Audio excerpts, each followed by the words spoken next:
هەفتێک سڵاوین گەرم و هیویدارن دەمە خۆش دەگەل لە هەڵگەهاندنا کوردان دەرباز بکەن. ابوي هيفيه كو ام كردان بجهيننا كو سرحاتي وبويرن لجهان دقوم بيك جهورين داخل شمو جفيري جي استوديو دنج امريكا لواشنطن دي سي ديت جلوب دی برنامه رو دا ما اف بابت جوارا آماده کرنا. سه خانمین بزافکارن کرد لپاریسی هاتن کشتن و کشتنوان دبست دما هلبونا خوپشان دانان. سرک اوباما مزنا ریبرین اولکاری دست نشان دکا. بازارن امریکی پتر دلیوین کار بردست دکا لی هشتا او خیمن. چما اوروپی اندامتیا ترکیا رد دکا. شری راکوردا مافی مروان و آبوریه. جماره هری بلندا کشتنا روزنامه‌وانان ل 2012 بو و نتوین اگردی هزرا پاراستنا وان دکا. دبیجن لهرما کردستان عراقی آواهی بلند بن لیفگهاندنا مجی مروان نابا. اری اول راستا یان رخنه بما بستا رخنه گرتنی و بتنی ما اف بسیار آرستی روزنامه‌وانه کی کرد کریا. 105 سالان پشتی آزاد کرنا کولایان لامریکا فرمانا سروک ویدمی ابراهام لینکن بو نها او فرمان چاوا تیریتن و لوس آنجلس برنامه جبو رزگار کرنا سیپین لشفروش جناف جادان. سلاوین دوباره بینرین هجا. پلیسی فرانسی دیبیجتن سی خانمین بزافکارن کرد لپاریسی هاتن کشتنو و سپیده روژا پینشمی ترمیوان هات دیتن گلا دسری وان دبون. پشتی راگهاندنا پیامی کشتناوان لپاریسی کردان خو پیشاندان کرن.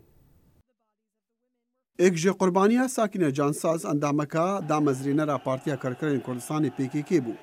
پلیسی فرانسی گوت کشتناوان به شیوه اعدام کرنی بو و گلا بسری وان کتبون. وزیر نافخوی فرانسی یکو هرزو گهای جه رویدانی گوت اول رویدانه گلگ غمگینه و ناهتا قبول کرن و کولین دست بکلیا و هزین دجا تیروری تیدا شکدارن. خانم جانساس لسالن 1978 حتی 1991 هاتبو زندان کرن لترکیا و ببو آرمانجا اشکنجه دانی و آلیکاریا حولن PKK کر جبوب دزو اینانا پشتوانی دراوی و سیاسی لأوروپا. دو قربانیندی خانم فیدان دوگان سروکا ناوندا زانیارین کردستانی بو لپاریسی و نینرا کنگران اجتماعیه کردستانی بو لفرانسا. یاسی جی خانم لیلا سیولمز چالاگوانکا کرد بو لپاریسی کار دکر. دگل بیستنا پیامی کشتنا وان سی خانمین کرد بزافکارین کرد لیناوان دا زانیارین کردستانی لپاریسی گهانه هف بو دیار کرنا پشتوانی خوش جی PKK را وان هر وسا حکومت ترکیه بو کشتنا وان سی خانمان تاوان بار کرد. شارزان خباتا کردان لترکیه دیویژن رنگ اوکار دستکیسین حکومت ترکیه بتن یان جی تندرین ترک یان جی دبا PKK بخوابه. پشتی دست نشان کرنا سیناتور جان کری جبو پوستی وزارت عدل و سروک باراک اوباما سیناتور بری کوماری چاک هگل جبو پوستی وزارت بروانی پنتاگون دست نشان دکا. لهمان دمجی پوستی بروابرنا CIA آژانسا آگهی ناوندیا امریکا دا شیردوانی خوی پرسین دجاتی کرنا تیروری جان برنن. Mr. Mike Morell and Mr. John Brennan. رئیسر اوباما که وزیر باروانی نوکه لیون پنیدا و کاربدست CIA مایک مورل لتانشوی راستیابون ناون بر بجانن خورا گهاندن اوجی هیگل با باروانی و برنن با CIA. Chuck Hagel's leadership of our military would be historic. ریبراتیا چک هیگل جبو لشکری مدی دیروکی بتن او دی اکج کی وزیرا بتن دشران دا بریندار بوی و یکم شروانی دیرین شر ویتنامی بتن ریبراتیا پنتاگون بکتن. هیگل کو بری نوکه دو جاران بو سناتور دناف کاربدس نوکه و ین بردا پشتوانن خورد هنه. لهنک کماری و رخنگیر دشیوینه اشبر حلوه سنوی کو بگوت نوان دجی اسرائیلیه و برانبری ایرانه یلاوازه. اگر رضامندی ورگرد ببتا وزیر برافانی او دی نیارترین وزیر برافانی بتن هم بر اسرائیلی دیروکا امریکا دا. هیگل جاره که گودبو که کیفاوی به لوبیا جهویان نایه. پیبدار راگهاندن سرای SP کارنی براوانی له هیگل کرد. سناتور هیگل پشتوانه که دلسوزی اسرائیلیه. پشتوانه تیکرین اسرائیلی و امریکا و بدریجاهی کاری خدا او پشتوانه پاراستنا اسرائیلی بویا. آلن السنر جیگری سروک جی ستریت کولوبیا که سر به اسرائیلیه و پشتوانیا پروسا روشالات ناوینده کد پشتوانê هێگڵیە jî. Yes, he is being smeared. نافدەنگی وی پیس کردنا ئەس دەبینم ئەو کەسایەتێک بابەتیانەیە بابێ من ڤەڕەسیایی هەلەکۆستەیە و ئەس گەلک ئاگەهداری هەبوونا هەستێ دژی نژادێ سامیمە لە جیهانێ لێ ئەس باوەڕ دەکەم خەتابارکردنا چەک هێگڵ جihê pêkenî naya. Heke ev berbijارkirine li civata senatoran hate derbaskirin, John Brennan de cihê General David Petraeus girt, yek û sala borî jê CIA karvekêşana xwe da, piştî dengbas hatin belavkirin ku wî xıyanet li xanima xwe kirbû. I will make it my mission to Ez ê erkê xwe bikim piştrast-kirina hindê ku CIA her tiştekî PTV hebitin, welatê me pê bi silamet bitin û ew kar hemû deman rengvedana azadî û serweriyê ye û bihayên li cem me xweştivîne. Eşber baravaniya Brennan li koştina bi armanj ya bergumanên terorê li dervê welatî ku digot qanûnî û exlaqiye, çavre tê kirin ku qanûndaner pirsên tund jê bikin. Serok Obama got Brennan û Hagel dizanin ku parastina niştîmanî pişta xwe bi zilam û jinên di hêza leşkerî û dezgehên agehiyan da girê dide. They understand Ew tê digehin ku em serketîne ji ber van cwamêrên dikevne van navendên pirbiha. in these respective institutions. Serok Obama riştî li civata senatoran kir ku iblês biryar li sevan berbijarên wî û her wisa berbijarê wî John Kerry wek wezîrê derve bidin. û li meha dawiya par weka çendîn mehên pêştir, bazarên Emerîkî delîveyên karî pitir berdest kirin.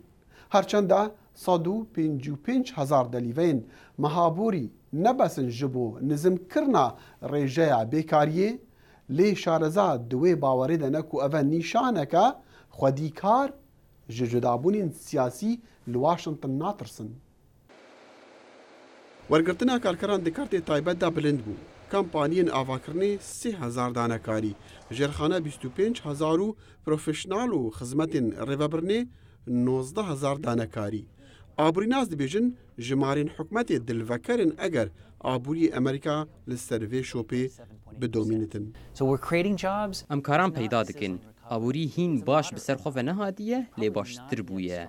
Renge hîn gelekî xurt nebûye ku Amerîkî hest bûyekê bikin ku dahatiyê wan baştir dibe û niha peydakirina karan jî hesantir bûye. Tevî van destkeftan rêjeya bêkariyê wek xwe 7.8 ji dehê ji sedê me, lê ev e bes bû heta sehmên Wall Street cihê xwe bigirin. Şereza dibêjin vegerandina kara renga pitir bihêz be eger muştûmira li Kongresê li ser aborî be ne şerek siyasî be. Hiring would be higher. Renge pirtir ji 200 heta 250,000 karên dî jî di mehekê de hebana heger ev kêşeyên siyasî li Washington tune nebana. Here in Washington.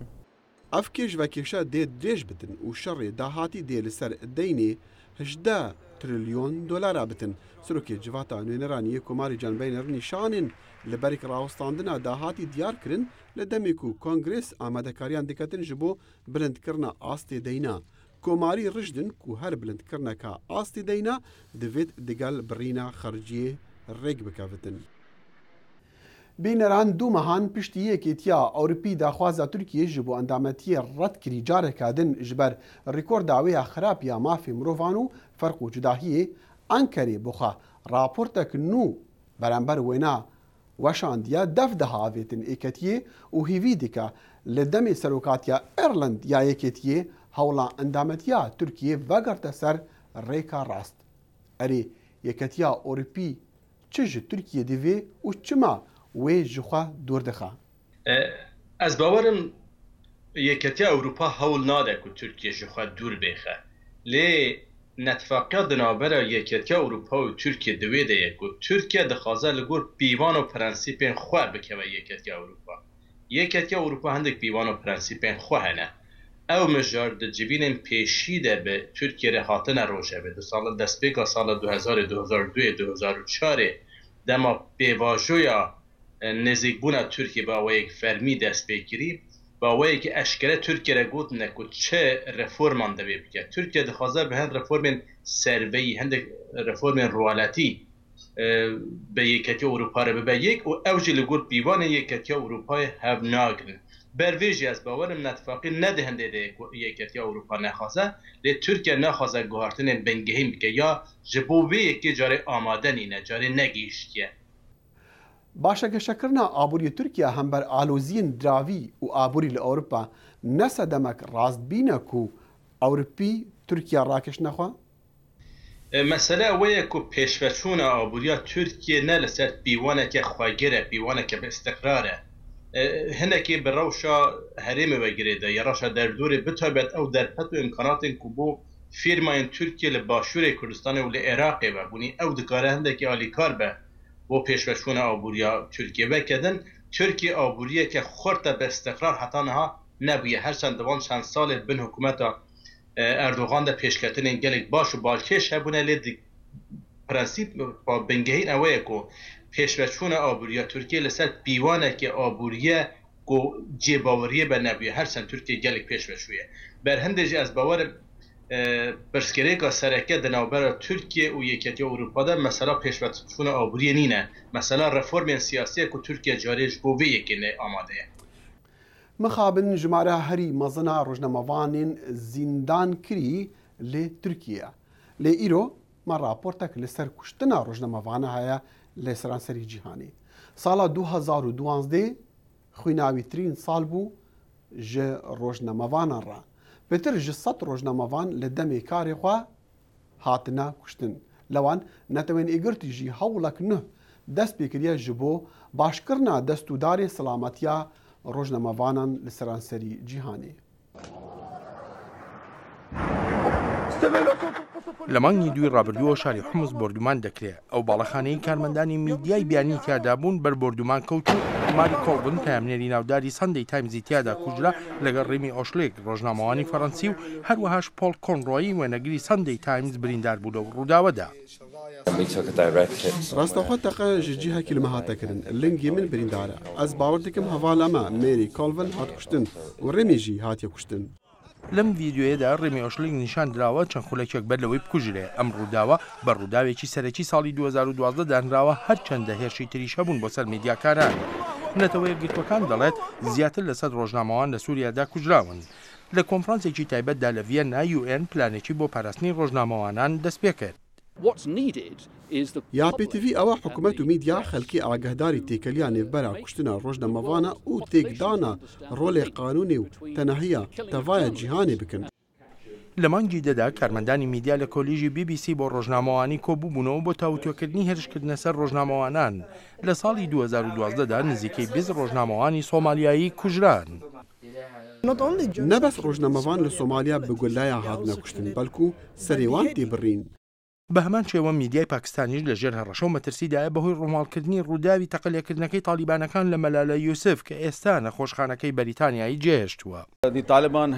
تالیبان شەڕ لە دژی ڕاگەهاندنە پاکستانی دەست پێ کرد چونکو مە پشتەوانیە مەلالا یوسف زای کرد ئاندریا بەرناردی ڕۆژنامەوانی سربەخۆی ئیتالیایی لە ساڵی 2011دا لە ئاکامی ئۆتۆمبیل تەقینەوەیەک لە لیبیا بریندار بوو و ئێستا گەڕاوەتەوە بۆ کارەکەی و لە سووریایە ئەس باوەڕ دەکەم دەبێت کوشتنە ڕۆژنەمەوانە ببات تاوانە دژی مرۆڤانیە هەر لە سووریا پامنێری ئەمریکایی جیمس فۆلی لە مانگی 11ەوە کە ڕفێنراوە نەبینراوە ئەمەش ئاماژەیەکی تری مەترسیەکانی کاری ڕۆژنامەوانیە واتە ئەو مەترسیانەی کە دەشێت خراپتریش بن من لەگەلک ژیهێن شەڕ لێ کارکردە لە غەزە ئەفغانستانی لیبیا لێ من قەت هەست بڤێن نەسەڵامەتیا لە سووریا نەکریە لە پاژارن مەزن بەرەوکین شەڕی نینن بینەران ڕەخنەگرتن لە دەسەڵاتدارین حکوومەتە هەرێما کوردستانە عێراقی بە چەندین ڕێکا و ji ber چەندین ئەگەران تێکردن لێگەلک جاران ئەم کەلیشەیەکێ دەبهیسین لە هەرێمێ ئاڤاهی هوتێل مۆڵ و باڵەخانە بلند تێن ئاڤاکردن لێ چ ناهێکردن هەتا عەقلی مرۆڤێ کورد پێش بکەوە ئەری ئەوە ڕاستە یان مەبەستە ڕەخنەگران هەر بتەنێ ڕەخنەگرتنە و vان گوتنان دووبارە dikin maaf pisyar arastey rojnamevانê Kurd Nûreddîn Weysî kir li demê seredanekewî ji bo dengê Amerîka. ڕاستە هەندێک بیناسازی یان تۆ تا ڕادەیەک ڕێگاوبان هەندێک پێشکەوتنی بەخۆیەوە دیوە بەڵام لە هەمان کاتدا ئایا لە بواری کولتوری لە بواری پێشکەوتنی کۆمەڵایەتی چ گۆڕانکاریەک ڕوویداوە بەداخەوە دەوێ بڵین زۆر کەمیان هەر هیچ پێوەەر چییە بۆ ئەوەی بەڕاستی بەڕای من گرنگترین شت لە هەر کۆمەلگایەک ینی خوێندنە لایەنی پەروەەردە یعنی تۆ تەماشاکە لە کوردستان قوتابخانەکان ینی تۆ ئەگەر نەتنەوەیەکی پێشکەوتوو تێگەیشتوت هەبێ بەڕاستی دەبێت لە قوتابخانەکانەوە لە خوێندنگاکانەوە دەست پێ بکەی کە بەداخەوە لە کوردستان خوێندنگاکان لە ئاستێکی زۆر نزمدان چ لە ڕووی ینی بەڵاخانە و ینی قوتابخانەکان کە زیاتر لە بەندیخانە دەچن بەڕاستی ینی وا دەکەن کە قوتابیان خوێندکار حەزی لە خوێندن نەبێ وەلا چ لە ڕووی پرۆگرامی خوێندنەوە ینی لەو چەند ساڵانەی ڕابردوو حکوومەتی کوردستان وەزارەتی پەروەردە چەند ینی قوتابخانەکانی کردووە تاقیگەیەک ئەوە سیستەمی سوێدی هێناوە سیستەمی نازام نەرویجی هێناوە ینی هەر وەزیرێک دەهات سیستەمێکی بەکاردەهێنا ینی ئەوە بەڕاستی باشە کێشەکە لەوەدایە کە وزارەتی پەروەردە ستایلی جیاجیاێنێتە ئەوە یەک لە کێشەکان مەسەلەن لە بواری لە هەموو بارەکانی کە فەرمو لە بواری مەسەلەن هاتوچۆ ڕێگا و بان ینی یەکێک لە کارەساتەکانی ئەمڕۆی کوردستان مەسەلەی ترافیکە ئایا حکوومەتی کوردستان چ بەرنامەیە بۆ هۆشیاری خەڵک لە ڕووی ترافیکەوە ئەجا بڕۆ بۆ مەسەلەن لایەنی ڕۆشنبیری و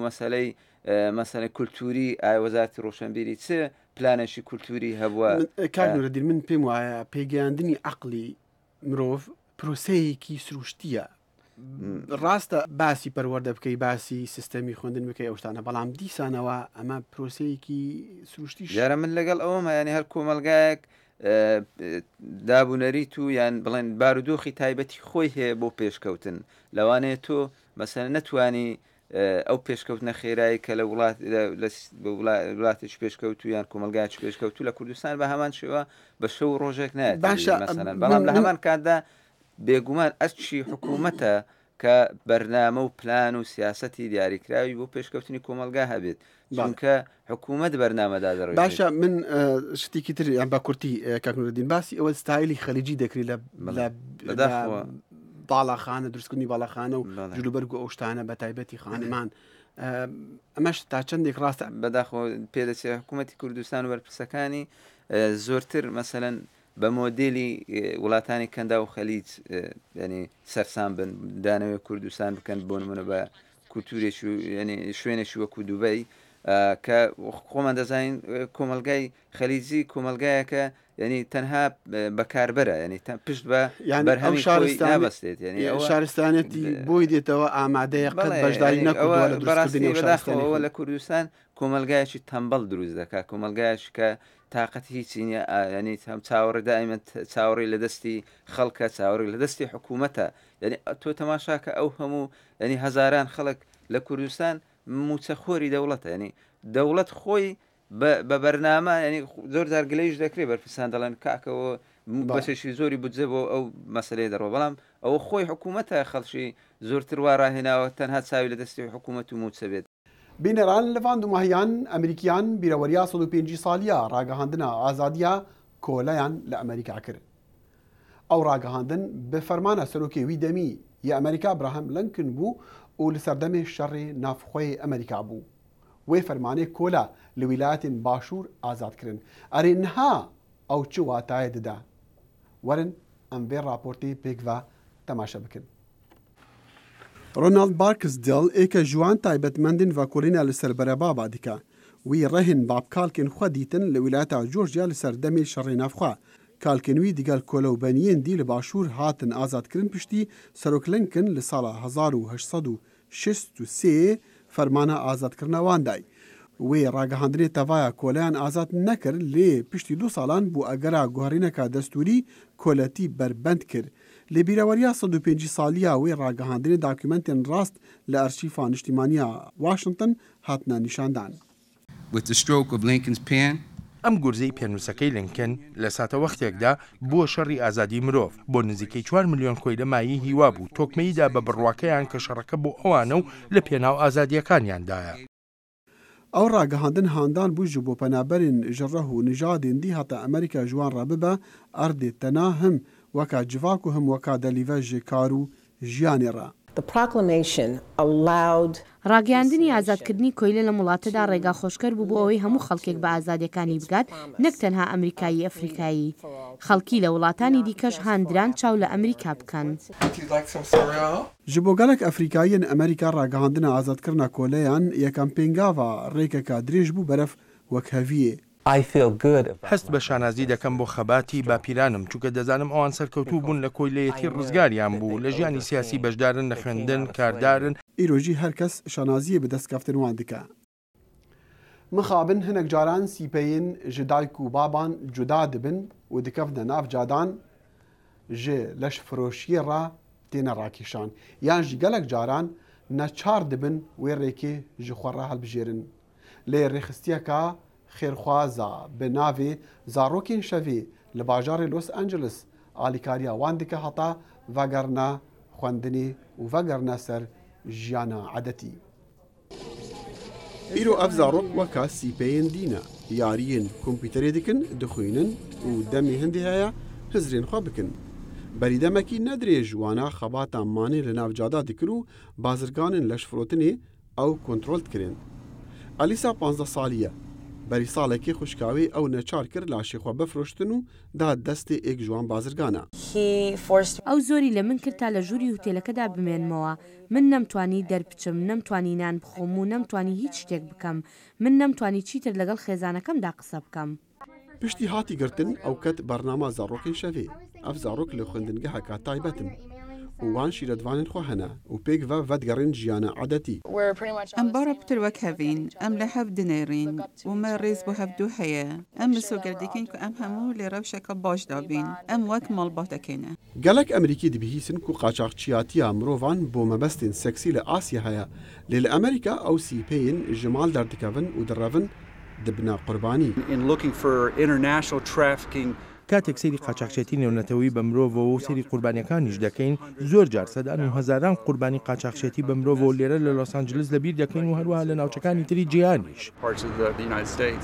کەمپێنێکا ڕاگەهاندنی هوشداری ji vê pirsgirêkê daye xelkê Los Angeles û damezrênera rêxistiya zarokên şevê li Wesley spasiya wan kesa kir ew ên alîkariya serketina bernama wê kirî. Wê got karmendên xwebexş alîkariya hezaran leşfiroşan kir karekî bi beha di civakê de bikin. Hinek ji wan şarasa û pisporin, hinek mamostayên xwendingehan e, hinek li beşê peywendiyên derve kar dikin û hinek rêveberên kargehan e. Ji gelek van zarokan re bernama zarokên şevê behiştek e. Ew dikarin bixwînin, yariya bikin, bibin sîpeyên normal.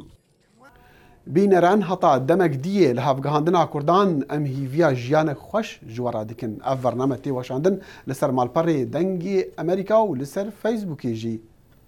Bi xatir ewa.